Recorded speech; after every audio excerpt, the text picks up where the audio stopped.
తూర్పు ఆఫ్రికా దేశం సీషెల్స్ లో పర్యటిస్తున్నారు ప్రధాని నరేంద్ర మోదీ. రాజధాని విక్టోరియా చేరుకున్న ఆయనకు ఘన స్వాగతం లభించింది. ప్రధాని మోదీకి రెడ్ కార్పెట్ వెల్కమ్ చెప్పింది సీషెల్స్ ప్రభుత్వం. సాంస్కృతిక ప్రదర్శనలతో సాదరంగా ఆహ్వానించింది. సీషెల్స్ ఇంటర్నేషనల్ ఎయిర్పోర్ట్ వద్దకు పెద్ద సంఖ్యలో తరలివచ్చిన ప్రవాస భారతీయులు ప్రధాని మోదీకి గ్రాండ్ వెల్కమ్ చెప్పారు. 11 ఏళ్ల తర్వాత సీషెల్స్ పర్యటనకు వెళ్లారు ప్రధాని. ఆ దేశ నేషనల్ డే, గోల్డెన్ జూబిలీ వేడుకలకు ముఖ్య అతిథిగా హాజరవుతున్నారు.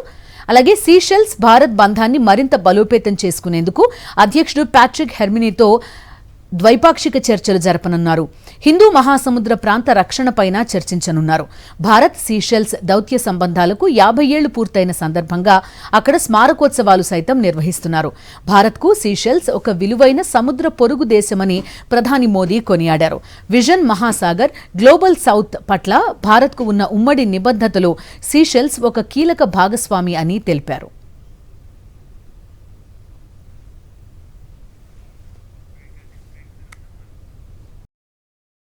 మరిన్ని అప్డేట్స్ కోసం ఛానల్ ను సబ్స్క్రైబ్ చేయండి. నోటిఫికేషన్స్ కోసం బెల్ ఐకాన్ పై క్లిక్ చేయండి.